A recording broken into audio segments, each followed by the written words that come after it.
Salam Bapak Ibu dan saudara terkasih di dalam nama Tuhan Yesus.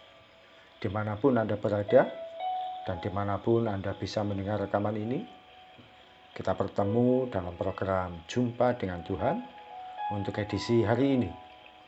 Sebagai dasar kebenaran firman Tuhan, saya akan bacakan dari 1 Korintus pasal 13 ayat yang keempat.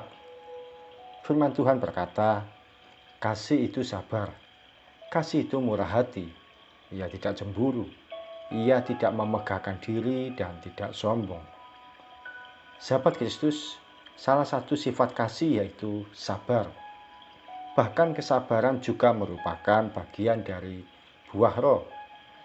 Kata sabar ini seringkali diajarkan dalam firman Tuhan, meskipun kita sendiri seringkali tidak menyadarinya.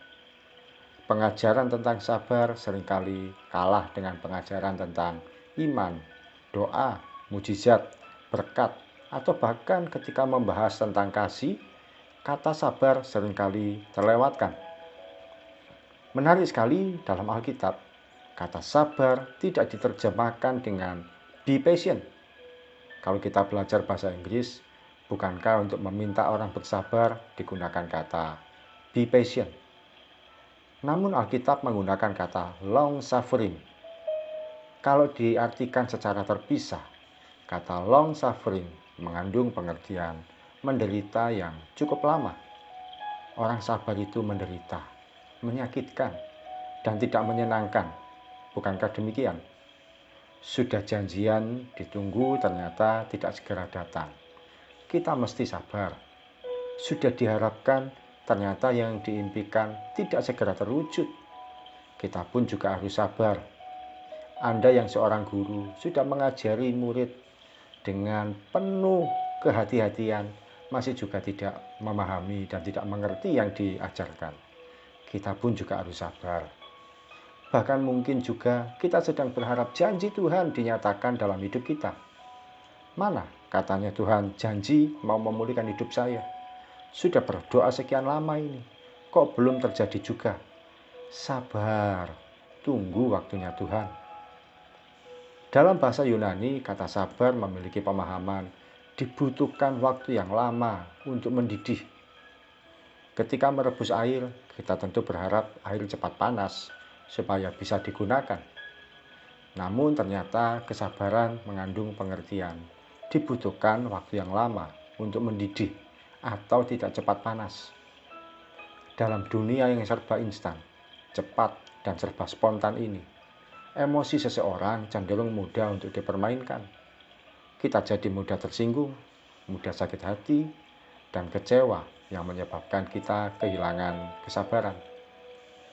Namun sadarkah kita bahwa sebenarnya kesabaran itu bagian dari iman? Mengapa demikian? Hanya orang yang beriman yang mampu menunggu janji Tuhan sampai genap dan nyata dalam hidupnya. Orang yang sabar tidak akan menyalahkan Tuhan dalam situasi hidup yang dihadapi. Orang yang sabar akan rela berkata, terserah bagaimana maunya Tuhan, saya ikuti saja. Kalau diperhatikan, Daud ketika diurapi menjadi raja, mestinya kan tidak pakai lama, dia sudah berkuasa. Namun ternyata pengurapan itu membutuhkan proses. Bahkan yang mengurapi dia, yaitu Nabi Samuel, sudah meninggal, dia tidak segera menjadi raja. Dalam hatinya akan berkata, kapan sih Tuhan saya jadi raja? Daud menunggu janji Tuhan itu sampai sekitar 13 tahun baru dia menjadi raja. Dibutuhkan kesabaran yang ekstra dan tidak biasa. Bagaimana ketika kita mendoakan seseorang supaya bertobat dan berbalik pada Tuhan? Baru mendoakan seminggu saja, sudah kehilangan harapan pada Tuhan dan merasa kecewa. Terus berdoa sampai jiwa yang kita doakan dimenangkan. Teruslah berdoa sampai yang Tuhan janjikan pada kita digenapi. Sahabat Kristus, saatnya kita belajar untuk memiliki kasih dengan cara menjadi pribadi yang lebih sabar. Kalau Tuhan saja bisa sabar menghadapi kita yang mudah jatuh bangun dalam dosa, mengapa kita tidak bisa sabar menghadapi orang lain? Hanya orang yang sabar yang mampu bertahan sampai waktu yang Tuhan tentukan. saat itulah dia akan bersuka cita menikmati hal yang baik dan terindah yang Tuhan janjikan bagi hidupnya. Mari kita datang pada Tuhan. Terpujilah nama-Mu Tuhan. Bersyukur sekali pagi hari ini kami boleh belajar firman-Mu, mengajarkan pada kami untuk kami menjadi pribadi yang sabar, tidak lekas marah, tidak lekas tersinggung, tidak segera emosi. Kami menjadi pribadi yang mau sabar. Bahkan untuk menunggu janji Tuhan sekalipun, kami harus sabar. Sampai kapan Tuhan genapi, kami mau menunggu dan menantikan. Berikan kami juga kesabaran ketika kami sedang mendoakan seseorang ya Tuhan, supaya dia dimenangkan di dalam Engkau, supaya dia mengalami hati yang berbalik dan datang kepada Tuhan Yesus. Beri kami hati yang sabar untuk menghadapi kehidupan ini yang tidak pernah mudah. Terima kasih Tuhan Yesus. Kau memberkati setiap anak-anak-Mu dalam aktivitas yang dijalani hari ini. Kau memberikan rezeki bagi mereka yang mencari nafkah. Kau memberikan kekuatan bagi anak-anak-Mu yang dalam pengharapan. Dan Kau memberikan kesembuhan bagi yang sedang sakit. Terima kasih Tuhan.